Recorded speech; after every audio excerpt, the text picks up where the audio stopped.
来看台北市1999市民专线，一个月爱处理10多万通的电话。最近市政府打算要来利用 AI 机器人来协助服务人员做记录，华语已经无啥问题了，台语甲客语当个做7次。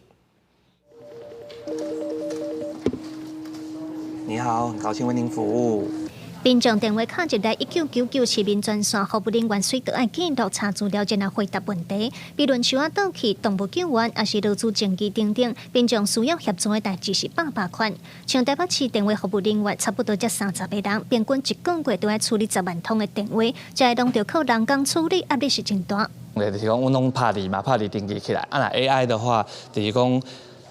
以后啦 ，AI 了后就是会甲 民众讲的代志，甲阮讲的代志，伊在直接甲变成是文字，啊，阮直接看文字就较紧，就免讲我搁开足侪时间来去确定讲，歹势你讲较紧，会使讲较慢一点点话，我甲你搁确认安尼。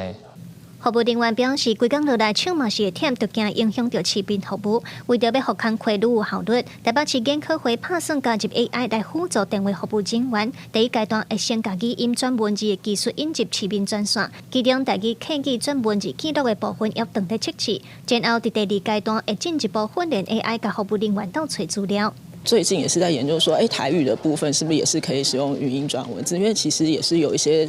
可能会有提供这样子的服务。所以未来如果我们国语就是示范的还不错，其他的语言例如台语的话，我们会再来看看说，那台语因为也是有不同的腔，那我们再来做一个调教，看用 AI 之后是不是其实也是可以用语音转文字来直接转成文字。 电话有民众反映讲，市民专线通电话有10分钟的限制，时间到就切断，搁卡入来，又搁是别个服务人员代志，都爱搁电讲一届。研考会表示，因会搁讨论技术上安怎来改进，也若是语音转文字的部分，上紧明年第1季就会使启动。记者卢尚祖、曾春佑台北报道。